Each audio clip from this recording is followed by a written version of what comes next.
అప్పుల బాధలు వెంటాడుతున్నాయా? అయితే 6 జేవిఆర్ వారి జాతిరత్నాలు ధరించండి. పవన్ కళ్యాణ్ గారు టు ప్లీజ్ స్పీక్. పోడియం లేకపోతే కొంచెం మాట్లాడడం కష్టం నాకు. అంటే ఎలా ఉందంటే నగ్నంగా ఉన్నట్టుంది పోడియం లేకపోతే. కొంచెం అందరూ మీరు దయచేసి వస్తే let me have an interaction. అంటే నా జీవితంలో మొట్టమొదటిసారిగా అంటే ఎప్పుడు చేశాను ఇంత, నాకు పొలిటికల్ ఇంటరాక్షన్ చేశాను కానీ మీడియా మిత్రులతోటి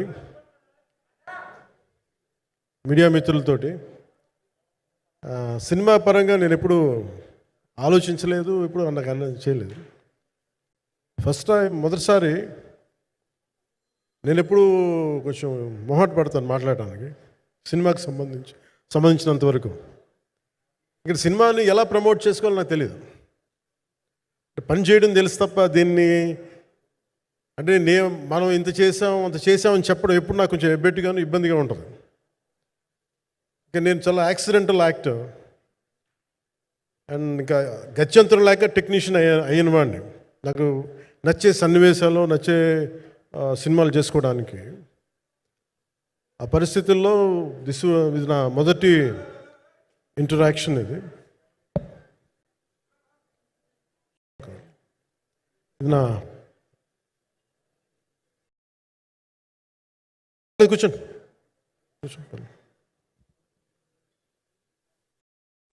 రథం గారు వస్తారు. నేను ఇదంతా చేయడానికి, మీడియా మాట్లాడడానికి ఇదేదో నాకు పొగరు అహంకారం ఏం కాదు. సినిమా గురించి నాకు చెప్పుకోవడం ఎబ్బెట్టుకోవడం, ఏం మాట్లాడాలో తెలియక, చెప్తే ఎక్కువైపోద్దా చెప్తే తక్కువ అయిపోద్దా అని. కానీ ఈ పర్టికులర్ ప్రెస్ మీట్ ఎందుకు పెట్టానంటే ఏం రత్నం గారి కోసం పెట్టాను. అంటే సినిమా బతకాలి అంటే ఈవినింగ్ ఆడియో ఫంక్షన్ పెట్టుకొని మళ్ళీ ప్రెస్ మీట్ దేనికంటే మళ్ళీ నాకు మీతో ఇంటరాక్ట్ అయ్యే అవసరం ఫంక్షన్ తర్వాత ఉండకపోవచ్చేమో అని చెప్పేసి అదొకటి మేజర్ ఒక ఇది కన్సర్న్. అదొకటి. అంటే రత్నం గారు అంటే ఈవినింగ్ చెప్దాం అనుకున్నా, బట్ స్టిల్ ఇప్పుడే చెప్పేస్తున్నాను ఈ మాట.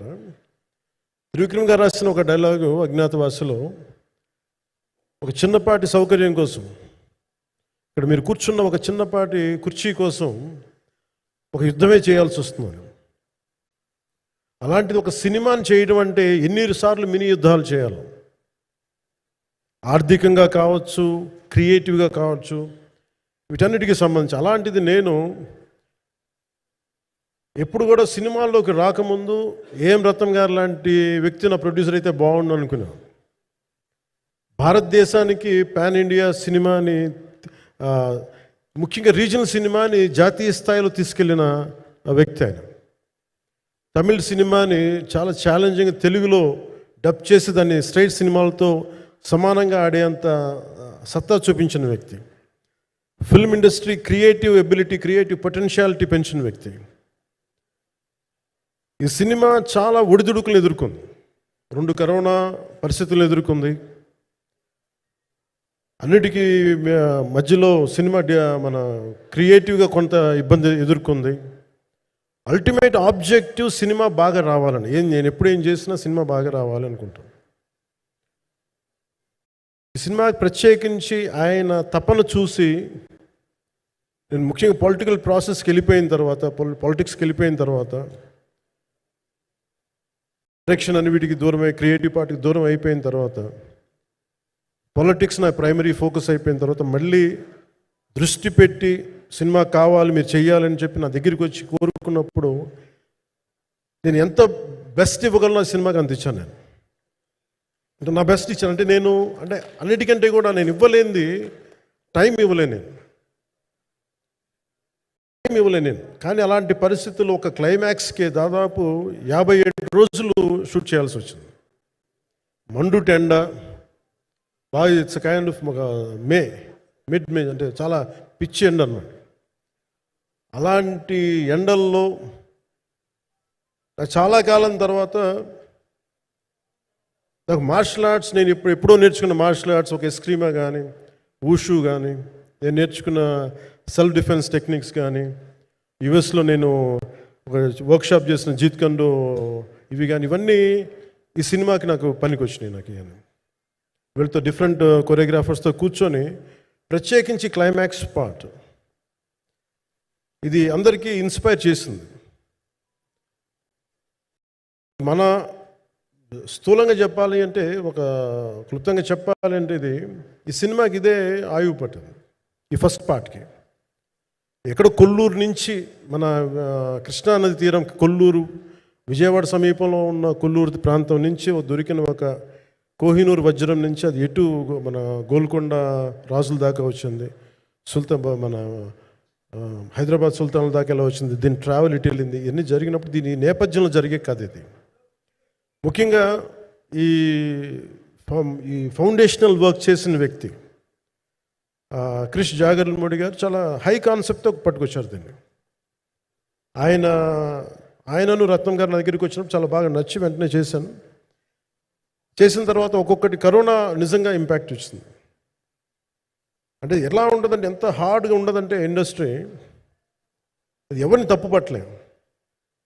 ఒకప్పుడు ఆయన వెంట చుట్టిన నిర్మాతలు, ఆయన వెంట తిరిగిన డిస్ట్రిబ్యూటర్స్, హీరోస్, అందరికి అలాంటి వాళ్ళకి ఒక నిర్మాతగా ఆయన తపన పడుతుంటే నాకు అంటే ఆయన కోసం ఖుషి తీస్తున్నప్పుడు కానీ ఆయనతోటి ఎంత సౌకర్యం ఇచ్చారంటే, అసలు మాకు 1 month ముందు ప్రీ ప్రొడక్షన్ అయిపోయి నాకు అంత సౌకర్యాన్ని ఇచ్చారు. నేను కంపోజ్ చేసిన యాక్షన్ సీక్వెన్సెస్ కానీ, ఫైట్స్ కానీ, ఖుషీకి నాకు ఆల్రెడీ ఒక 1 month 1.5 month థియేటర్ నాకు ఇచ్చేసి, మన సురేష్ ఎఫెక్ట్స్ థియేటర్ మొత్తం ఇచ్చి నాకు అంత లగ్జరీ ఇచ్చిన వ్యక్తి ఆయన నలిగిపోతుంటే నాకు నిజంగా చాలా బాధేస్తుంది. ఒకసారి it is not about money, it's not about success, it's about standing by whom you trust, who stood for the people and who stood for the industry. నాకు ఎందుకు ఇది మీతో పంచుకోవాలనిపించింది. సినిమా ఎంత విజయం ఇది నాకు నిజంగా తెలియదు, ఎందుకంటే నేను ఇట్లా అనుకోవచ్చు, ఇంకోలా కానీ ఒక్కటి మటుకు చాలా సిన్సియర్గా చెప్పగలను. Krish came out with very good concept, చాలా హై కాన్సెప్ట్ పట్టుకొచ్చారు. కొంత వ్యక్తిగత కారణాలు, కొన్ని ప్రొఫెషనల్ కారణాలు ఆయన ప్రాజెక్టుకి బయటికి వెళ్ళినా కానీ, దీన్ని ఫౌండేషనల్ వర్క్ చేసిన క్రిష్ గారికి మనస్ఫూర్తిగా నా హృదయపూర్వక ధన్యవాదాలు తెలియజేస్తాను మా అందరి తరఫున. అలాగే తర్వాత స్టెప్ ఇన్ అయింది మన జ్యోతికృష్ణ గారు. ఖుషి సినిమా చేస్తున్నప్పుడు అప్పుడే లండన్ ఈ ఫిల్మ్ మేకింగ్ కోర్స్ చేసి మన డైరెక్షన్లో ఇన్స్టిట్యూట్ అంతేనా డైరెక్షన్ ఫిల్మ్ మేకింగ్ కోర్స్ చేసి అప్పుడే గ్రాడ్యుయేట్ అయ్యి వచ్చి అప్పటి నుంచి ఉన్నప్పుడు, బట్ యాక్చువల్ తనతో మాట్లాడుతుంటే మోస్ట్ సెన్సిబుల్ డైరెక్టర్ అనిపించారు. ఈ ఒక టైంలో ఏమనిపించిందంటే, బయట ఉన్న మాటలు కానీ అసలు సినిమా వస్తుందా లేదా బయటికి అని ఉండేది. కానీ మాకు ఎప్పటికప్పుడు నీరసం పడిపోయినప్పుడల్లా, నాకు నీరసం వచ్చేసేది. సినిమా అవుద్దా అవ్వదా అనుకున్నప్పుడల్లా దీనికి ప్రాణవాయువునిచ్చిన వ్యక్తి కీరవాణి గారు. ప్రతిసారి నేను వర్క్ చేసి, నేను ఎందుకంటే సినిమా చివరిదాకా నేను నమ్మను ఎప్పుడు. నేను ఒక సినిమాని నేనేం నమ్ముతాను, చిన్నప్పటి నుంచి వెరీ ఫార్మేటివ్ ఇయర్స్లో నుంచి కూడా, ఒక మంచి సినిమా గురించి నువ్వు మాట్లాడక్కర్లా, రిలీజ్ అయితే బాగలేకపోతే ఎలాగ మాట్లాడక్కర్లా. అందుకే నేను ఎప్పుడు సినిమా క్వాలిటీ మీద దృష్టి పెడతాను తప్ప ఇంక మిగతా వాటి మీద మాట్లాడను. అందుకే నాకు ఎప్పుడు ఈ మాట్లాడటం అనే దాని మీద ఎప్పుడు దృష్టి పెట్టలేం. కానీ ఫస్ట్ టైం ఈ సినిమాకి చాలా అవసరం అనిపించింది. అందుకని ఒక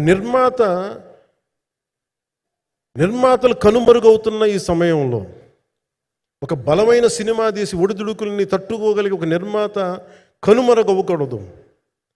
ఆయన పక్కన ఏది ఉండాలని, అండగా ఉండాలని చెప్పేసి నేను అన్నీ వదిలి, ఇంత బిజీ షెడ్యూల్స్ అన్నీ వదిలేసి, ఒకవైపు నన్ను నా ప్రత్యర్థులు తిడుతున్నా కానీ, సినిమాలకి వెళ్ళిపోయిన తిడుతున్నా కానీ, ఇదేంటంటే నాకు అన్నం పెట్టింది ఇది నాకు నా సినిమా పరిశ్రమ. అంటే ఇక్కడున్న మిత్రులందరూ కూడా చాలామందికి నేను ఇండివిజువల్ ఇంటర్వ్యూస్ ఇచ్చాను. నేను చాలాసార్లు నాగేంద్ర కానీ, మీరు కానీ, చాలామందికి, వీళ్ళందరికీ చాలామందికి నేను వ్యక్తిగతంగా తెలుసు. కాకపోతే నాకు సినిమా అంటే నేను సినిమా గురించి ఎక్కువ చెప్పలేక ఎక్కువ మాట్లాడలేను. కానీ బట్ నాకు నిజంగా సినిమా మీద అపారమైన గౌరవం, సినిమా మీద అపారమైన ఆసక్తి, నాకు ప్రాణవాయువు అది. Story telling is a necessity for all each and every individual. So cinema అది మనకి కల్పిస్తుంది, సినిమా మనకి అలాంటి. కానీ ఈ సినిమా ప్రత్యేకించి చాలా ఛాలెంజింగ్ సర్కమ్స్టాన్సెస్లో, చాలా ఒడిదుడుకుల్లో, యాడ్వర్స్ కండిషన్స్లో కూడా మనస్ఫూర్తిగా దీన్ని ముందుకు తీసుకెళ్ళి, ఆర్థిక ఇబ్బందులు ఎన్ని వచ్చినా కానీ, అంటే నాకు పొలిటికల్గా పేరుండొచ్చు, దేశవ్యాప్తంగా నేను తెలిసి ఉండొచ్చేమో, కానీ సినిమా పరంగా వచ్చేటప్పుడు నేను చాలా హీరోస్తో కంపేర్ చేస్తే వాళ్ళందరికంటే చాలా తక్కువ నేను. సో దానికి ఉండే ఇబ్బందులు దానికి ఉంటాయి. మిగతా వాళ్ళకి బిజినెస్ అయినందుకు నాకు బిజినెస్ అవ్వదు, వాళ్ళకి వచ్చినందుకు నాకు రాకపోవచ్చు. ఎందుకంటే నా దృష్టి, నా కాంపిటేటివ్నెస్ ఎప్పుడు నేను సినిమాల మీద పెట్టలేదు. నేను ఇప్పుడు సొసైటీ పొలిటికల్ ప్రాసెస్ పెట్టాను, కానీ ఎప్పుడు సినిమా మీద నేను ఎంత ఉండాలనేది నేను ఎప్పుడు పెట్టలేదు. నేను ఎప్పుడు చాలాసార్లు మన నాగేంద్ర కానీ మిగతా మన సూపర్ హిట్ మన కీర్తిశేషులు బిఆర్ రాజు గారు చనిపోయారు ఇంటర్వ్యూస్లో కూడా ఉంటుంది. ఈ చిత్ర పరిశ్రమ చాలామంది హీరోస్ ఉంటారు, వాళ్ళలో నేను వన్ ఆఫ్ ది హీరో అంతే. నాది ఒక సంవత్సరంలో ఒక ఫ్రైడే, ఒక థర్స్డే రిలీజ్ అవుతుంది అంతే, అంతకుమించి తప్ప ఇది అందరి పరిశ్రమ, అందరూ రావాలి అలాంటిది నేను కోరుకునేవాడిని నేను. సో దాంట్లో భాగంగా రత్నం గారు లాంటి నిర్మాత బతికుండాలి, రత్నం గారి నిర్మాతకి ఇబ్బందులు కలగకూడదని చెప్పి లాస్ట్ మినిట్లో ఇంక చూసిన తర్వాత I stepped in to it. నేను భుజాల మీదకి తీసుకున్నాను ఇది. క్లైమాక్స్ని ఎలా భుజాల మీదకి అంటే, ఎందుకంటే ముఖ్యంగా ఇక్కడ ఇది ఇంకొక బలమైన స్టార్ కాస్టింగ్ చాలా బాగా చేశారు నేను. ముఖ్యంగా బాబీ డియోల్ గారిని అంటే ఈరోజు చూస్తుంటే నాకు అదే అనిపించింది. ఈరోజు మన ప్రెస్ మీట్ కూడా నేను వచ్చాను. అందరూ ఎంత బిజీగా ఉన్నారని కొన్ని రాత్రుల నుంచి నిద్రలేదు. మన మనోజ్ పరమహంస గారికి కానీ, రత్నం గారికి కానీ, జ్యోతి గారికి కానీ, పాపం ఈ సినిమా ప్రమోషన్ సింగిల్ హ్యాండెడ్గా పాపం నిధి అగర్వాల్ భుజాల మీద వేసుకొని నాకే బాధ అనిపించింది. పాపం ఒక అమ్మాయి తన కెరీర్ తను చూసుకోవాల్సిన అమ్మాయి కూర్చోబెట్టి నాకే సిగ్గు అనిపించింది. I have to truly appreciate you. అంటే చాలా పాపం అన్నీ వెళ్తూ ఉంటే నాకు ఇదేంటి సినిమాని అనాథలా వదిలేశారంటే అనిపించింది. సో నాకేమనిపించింది, ఈ సినిమాకి ఎవరు అనాథలా వదలలేదు, నేను ఉన్నానని చెప్పడానికి వచ్చాను ఈ రోజున. ఎందుకంటే నేను కోట్లాది మంది ప్రజలకి అండగా ఉండేవాడిని, దేశంలో ఉండే సమస్యలకి స్పందించేవాడిని. అలాంటిది తెలుగు సినిమాకి, నా సినిమాలకి మీకు తెలుసు గతంలో ఎన్నిసార్లు ఇబ్బందులు పెట్టారు. అదే మన ప్రభుత్వం అక్కడికి రాగానే వెంటనే సాధారణంగా హృదయ కవాటాలు తెరిచి మరి ఆహ్వానించాం. ఏమీ కృతజ్ఞత కూడా ఆశించలేదు. అంత చిత్ర పరిశ్రమను అంత గుండెల్లోకి తీసుకుంటాం. అలాగే దీనికి సంబంధించి అలాంటిది నా సినిమాని నేను ఎందుకు వదిలేస్తాను? ఎందుకంటే ఇది ఇంకో సినిమా కాదు. ఒక మేకప్ మ్యాన్గా ప్రారంభమయ్యి ఇంకో ప్రొడ్యూసరు, డబ్బులున్న ప్రొడ్యూసరు, పెద్ద జీవితాల నుంచి వచ్చిన ప్రొడ్యూసరే కాదు, చాలా చిన్న స్థాయి నుంచి, ఒక మేకప్ మ్యాన్ స్థాయి నుంచి బాయ్గా స్టార్ట్, అంటే చిన్నప్పటి అసిస్టెంట్గా స్టార్ట్ అయ్యి చాలామంది మన సీనియర్ దర్శకులందరి దగ్గర పనిచేసి అంచెలంచెలుగా ఎదిగి నిర్మాత అయ్యి, దర్శకుడయ్యి, స్క్రీన్ ప్లే రైటర్ అయ్యి, మీరు ఏమన్నానంటే ఆయన మౌనంగా ఉంటారు.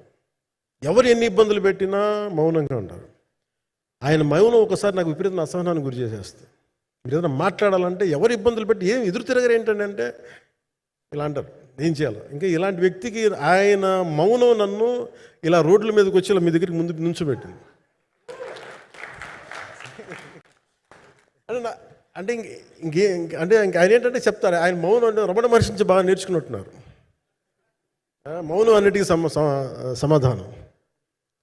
సో నాకు మనస్ఫూర్తిగా ఈ స్టార్ కాస్టింగ్ ఒకటి అంటే నాకు చిత్ర పరిశ్రమ మీద ఎందుకు ఇంత గౌరవం అంటే, మనందరం కులాల మీద, మతాల మీద, ప్రాంతాల మీద, భాషల మీద కొట్టుకుంటూ ఉంటాం. But any film industry take in this world, especially Indian film industry, దీనికి there is no caste discrimination, there is no region discrimination, there is no religion discrimination, nothing. It's purely your creative potentiality, purely your creative ability. నువ్వు చిరంజీవి గారి తమ్ముడు కావచ్చు, చిరంజీవి గారి కొడుకు కావచ్చు, లేదంటే ఇంకొకళ్ళు అబ్బాయి కావచ్చు, మేనల్లుడు కావచ్చు, ఇట్ డజంట్ మ్యాటర్. నీకు టాలెంట్ లేకపోతే నువ్వు నిలబడలేవు, నీకు సత్తా లేకపోతే నువ్వు ఇక్కడ ఉండలేవు. అది నా కొడుకైనా సరే. ఇట్ ఆల్ డిపెండ్స్ నీకు ఎంత టెనాసిటీ ఉంది, ఎంత పర్సీవరెన్స్ ఉంది, ఎంత నిలబెట్టుకోగలవు, ఎంత నిలదొక్కుకోగలవు, ప్రతికూలతలు ఎంత బలంగా నిలబడగలవు. ఒక అంటే ఒక నిర్మాత సినిమా తీయడం అంటే ఒక యజ్ఞం చేయడం లాంటిది. తిట్లు తినాలి, ఇబ్బందులు పడాలి, అన్ని పడిన తర్వాత ఫైనల్ డబ్బులు మిగిలితే కూడా తెలియదు. ఇలాంటి పరిస్థితుల్లో నాకేమనిపించిందంటే ఈయన పడ్డ కష్టం చెప్పాలనిపించింది ఈ రోజున. ఈ ప్రెస్ మీట్ తాలూకు ముఖ్య అంశం ఒక చిన్న స్థాయి నుంచి వచ్చిన వ్యక్తి నిర్మాతగా ఎదిగి ఆయనకున్న పాపం ఆయన మంచితనం ఆయన్ని శాపంగా అవ్వకూడదని చెప్పి ఒక ఉద్దేశంతో ఆయన మంచితనం చెప్పాలి, ఆయన ఒక మంచి సినిమా చేశారని చెప్పడానికి నేను ఈ రోజున మీ ముందుకు వచ్చాను.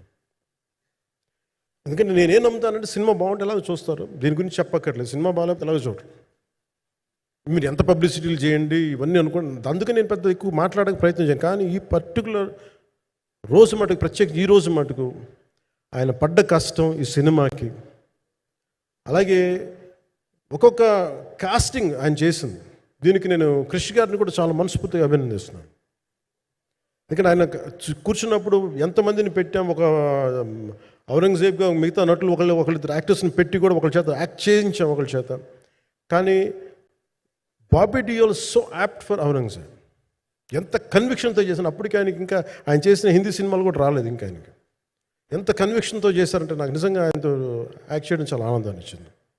సో అలాంటి బాబీ డియోల్ గారిని మొత్తం pan India, Manoj Paramahamsa was roped in last.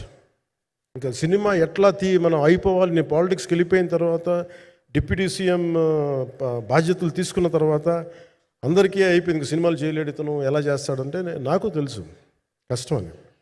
నేను ఎలా చేశాను ఈ సినిమా అంటే పొద్దున్న 2 గంటలు చేసామని, బ్రేక్ఫాస్ట్ టైము లేదంటే నా ఎక్సర్సైజ్ టైంని కొంచెం మిడ్ నైట్గో లేదంటే ఎర్లీ మార్నింగ్ 4 గంటలు పెట్టుకొని ఆ 2 గంటలు ఏమి దొరుకుద్దో ఆ 2 గంటలు ఇస్తే జ్యోతి, మనోజ్ గారు, మన రత్నం గారు వీళ్ళు కూర్చొని ప్లాన్ చేసి, అది కూడా నా ఆఫీస్కి, నా పార్టీ ఆఫీస్కి కూతవేటు దూరంలో ఉన్న ఒక మా స్నేహితులు ఒక వాళ్ళ గోడౌన్ ఉంటే అక్కడ కూర్చొని షూట్ చేసాం. ఎంత మండుటెండంటే అసలు దాంట్లో కూర్చొని మ్యాట్ వర్క్ చేసి మీరు ఫైనల్ రిజల్ట్స్ చూస్తే ఇది ఇక్కడ చేశారంటే అంత ఆశ్చర్యం అనిపిస్తుంది. And hats off to Manoj Paramahamsa గారు. అండ్ ఈ సీన్స్ అన్నిటికీ ప్రీ విజువలైజేషన్, ప్రతి సీన్ చేయబోయే ముందు అసలు నాకు ఏమనిపించిందంటే సినిమా చేయగలమా లేదనని పరిస్థితుల్లో జ్యోతికృష్ణ గారు ముందుకు వచ్చి నాతో మాటలు నేను చెప్పలేదని, ఇది ఇలా చేస్తాం అలా చేస్తాం ఏం చెప్పలా, ఏమి చేయబోతున్నాడో ఎవ్రీథింగ్ వాజ్ ప్రీ విజువలైజ్డ్. ఈ సీన్ ఇలా ఉండబోతుంది, ఈ చేయబోయే సీన్ ఇలా ఉన్నది. నాకు దాని మీద ఆత్మవిశ్వాసం కలిగింది. నాకు లేదు, ఒక సత్తా ఉన్న దర్శకుడు, తెలుగు చిత్ర పరిశ్రమకి సైజ్ తీయగలిగేవాడు, మంచి సాలిడ్ ఎడిటింగ్ సెన్స్ ఉన్నవాడు, మ్యూజికల్ సెన్స్ ఉన్నవాడు. అలాంటి వ్యక్తికి మనోజ్ పరమహంస గారు తోడారు. వీళ్ళిద్దరు కాంబినేషన్లో రత్నం గారి అనుభవంతో ఈ రోజున ఒక మంచి ప్రోడక్ట్ అయితే తీసుకొచ్చాం. ఇది ఎలా ఉంటుంది, ఎలా ఉండబోతుంది, ఎంత హిట్ అవుతుంది అనేది ఇది సంపూర్ణంగా ప్రజల చేతిలోనే ఉంటుంది. అది ఏ స్థాయిలో ఇది ఉంటుంది అనేది అది ప్రజలు చెప్పాల్సింది తప్ప ఇది నేను చెప్పుకునేది కాదు. బట్ నా వరకు నేను ప్రత్యేకించి నేను వ్యక్తిగతంగా చేసింది ఈ సినిమాకి అపార్ట్ ఫ్రమ్ యాక్టింగ్ కాంట్రిబ్యూషన్, నేను ఏ సినిమా చేసినా ప్రతి సన్నివేశంలోనూ ప్రతి సాంగ్ అండ్ డాన్స్లో కూడా కొన్నిసార్లు నేను చేయలేక, నేను ఒక రిలక్టెంట్ యాక్టర్లో ఎలాగో టెక్నీషియన్గా కూడా నాకేంటంటే సుస్వాగతం సినిమాలో నన్ను తీసుకెళ్ళి వైజాగ్లో బస్సు మీద ఎక్కించి డ్యాన్స్ చేయమన్నారు. చచ్చిపోయాను డ్యాన్స్ చేయలేక. ఇంకా మిగతా వాళ్ళకి ఎంత తేలికైన డ్యాన్స్ నాకు చేయాలంటే నేను గింజుకుపోయి నేను అనుకున్నాను ఈ రోజు సినిమాలు మానేస్తాను చెప్పి మౌదునికి ఫోన్ చేసి కూడా చెప్పాను, చాలా పర్యాలు చెప్పాను.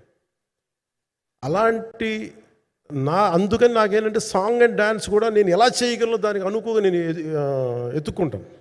అలాగే యాక్షన్ సీక్వెన్స్ కూడా రియల్ లైఫ్లో కొడితే ఎలా ఉంటుంది, మార్షల్ ఆర్ట్స్లో సాధన ఉన్నవాడిని, ఈ లాట్ ఆఫ్ వర్క్షాప్స్, ఈ మార్షల్ ఆర్ట్ వర్క్షాప్స్ చేసిన వాడిని కాబట్టి హౌ రియలిస్టిక్ వీ కెన్, ఎంత సహజంగా మనం వెళ్ళగలం, వీటి మీద ఒక అవగాహన ఉన్నవాడిని కాబట్టి చాలాసార్లు కూర్చుంటాను. కానీ ప్రత్యేకించి ఈ 20 minutes లాస్ట్ సీక్వెన్స్ ఇది 2 partsగా ఎలా అయింది అంటే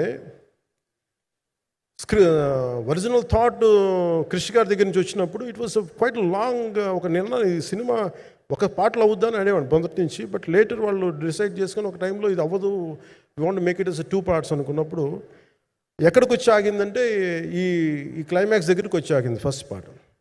సో చెప్తున్నప్పుడు నాకేమనిపించిందంటే how else we can take it, how else we can scale it up. So దానికి నేను కూర్చొని నాకున్న ఈ మార్షల్ ఆర్ట్స్ కానీ బేసిక్ యాక్షన్ కొరియోగ్రఫీ నా ప్యాషన్ కాబట్టి ఈ పర్టికులర్ డ్రామా, ఈ పర్టికులర్ దాంట్లో ఏంటంటే మొఘల్ టైమ్స్లో ప్రతి ఒక సగటు భారతీయుడు అనుభవించిన బాధ అది. ఒక యావరేజ్ సగటు భారతీయుడు మొఘల్ కాలంలో అనుభవించిన ఒక ఒక ఒక సిచ్యువేషన్. ఆ సిచ్యువేషన్ హీరోకి సంబంధం ఉండదు, కానీ how he gets entangled, how he gets involved in it, that is the outcome, that he's been captured.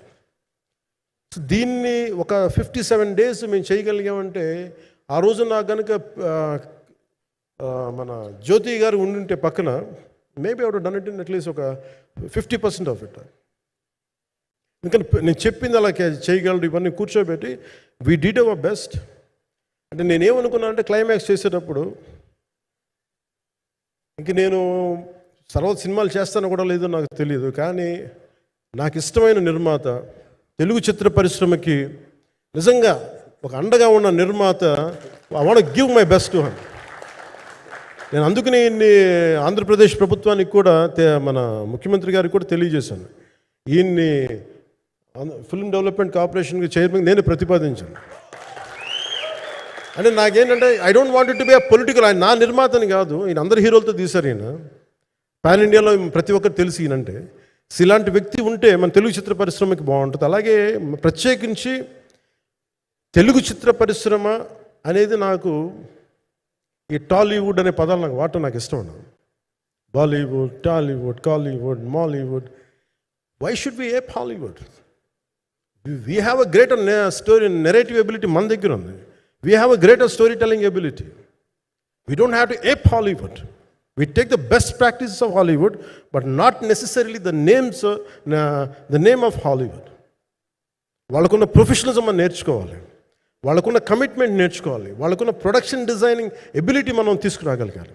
So ఇవన్నీ నేను నా పరిధిలో ఈ రోజున ఆంధ్రప్రదేశ్ ప్రభుత్వంలో ప్రత్యేకించి ఈ శాఖ నా పరిధిలో ఉంది కాబట్టి దానికి ఆయన పేరు ప్రతిపాదించాను. ఉద్దేశం ఏంటంటే తెలుగు చిత్ర పరిశ్రమ తెలంగాణలో ఉన్న, కర్ణాటకలో ఉన్న, చెన్నైలో ఉన్న ఏదైనా సరే తెలుగు చిత్ర పరిశ్రమ, భారతీయ చిత్ర పరిశ్రమకి చాలా మంచి జరగాలి, ఇలాంటి వ్యక్తి ద్వారా ఏదైనా చేద్దామని ఒక ఉద్దేశంతో ఆయన పేరు ప్రతిపాదించాను. భవిష్యత్తులో ఆయన అవుతారని మనస్ఫూర్తిగా నేను ఆశిస్తున్నాను. అందుకని అన్నీ నా చేతిలో ఉండవు కదా, అందుకని చెప్తాను. ఇఫ్ అండ్ బట్ చెప్పాలి కదా. సో ప్రత్యేకించి మీ అందరికీ నా హృదయపూర్వక ధన్యవాదాలు తెలుపుకుంటూ నెక్స్ట్ 2-3 daysలో I'll try to give as many interviews as I can. Nidhi, I'm grateful to you. పాప చాలా తపన పడి ఉంటారు. ఈరోజు ఎలా ఉంది అంటే నాకు ఎలా అనిపించిందని, ఇందాక నేను వస్తున్నప్పుడు ఎవరు లేరు, వీళ్ళు కూడా ఎవరు లేరు. నేను వచ్చి చాలాసేపు కారులో కూర్చున్నాను, ఎందుకంటే మళ్ళీ మీరు తిట్టకూడదు, లేట్ వచ్చాడు, నీకు డిప్యూటీ సీఎం అయితే పొగలు వచ్చేస్తాను మీరు అంటారని. నాకు అట్లా అనిపించలేదు. నాకు ఫస్ట్ టైం ఎందుకు మీడియా నాకు ఎందుకు అలవాటు పోయిందంటే, నేను వచ్చిన కొత్తల్లో ఈ జ్యోతి చిత్ర సితార పేపర్స్ ఉన్నాయి. ఎవరో ఫోటోస్ వేయమంటే దిస్ గా ఈజ్ నాట్ సేలబుల్, ఇంకా అవసరం లేదు అంటే నా ఫోటోలు వేసేవాళ్ళు కాదు. సో నాకేమనిపించింది, సరే ఇంక నేను మన ఈయన కాడికి నేను ఏమి అంటున్నాను నాకు తెలియదు అని చెప్పేసి మా నిర్మాతలు కూడా ఉండేవాళ్ళు కాదు. సో నాకు పబ్లిసిటీ లేకుండా సినిమాలు రిలీజ్ అవ్వడం అలవాటు అయిపోయింది నాకు. సో అదే ప్రాక్టీస్ అయిపోయింది నాకు, అంతే. మళ్ళీ కూర్చోబెట్టి మీరు ఏం మాట్లాడతారు, మళ్ళీ అది ఇటు తిరిగి వస్తుందని చెప్పేసి మిగతా అంత నాట్ టాకెటివ్. మీరు సినిమా పొలిటికల్ ప్రాసెస్కి వచ్చేటప్పుడు నేను ఏదైనా మాట్లాడగలను, కానీ సినిమా వచ్చేటప్పటికి చాలా చాలా ఒత్తిడి తీసుకోవాల్సి వస్తుంది. అంటే ఎంత కథ చెప్పాలి, ఎంత కథ చెప్పకూడదు, ఈ మాట అద్భుతంగా ఉందంటే ఏం అద్భుతంగా ఉందని మళ్ళీ తిడతారు. తర్వాత 100 ఆలోచనలతోటి స్లో డౌన్ అయిపోతాను. బట్ కానీ నాకు మనస్ఫూర్తిగా ఈ సినిమా ఐ హోప్ వచ్చిన ప్రతి ప్రేక్షకులందరికీ కూడా ఒక మంచి అనుభూతిని ఇస్తాను. నేను మనస్ఫూర్తిగా నమ్ముతున్నాను. ఖచ్చితంగా అలాంటి అనుభూతిని ఇస్తుంది.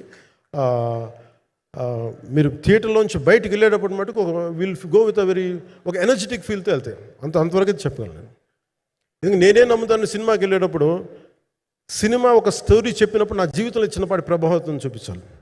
అలాంటి ప్రభావం, అలాంటి ఎనర్జీ ఇచ్చే సినిమా అవుతుందని మనస్ఫూర్తిగా నేను ఆశిస్తూ మీ అందరికీ ప్రత్యేకించి మీ అందరికీ పేరు పేరున ధన్యవాదాలు తెలియజేస్తున్నాను. ఇంకా మాట్లాడాలని ఉంది కానీ సాయంత్రం ఈవెంట్ ఉంది కాబట్టి. సో ఇంకొక మారు నేను చెప్తాను ఎందుకు ఈ పర్టికులర్ ప్రెస్ మీట్ అంటే, I want to tell you I'm grateful to each one of you. I'm grateful to you. Thank you for standing by us. Thank you very much.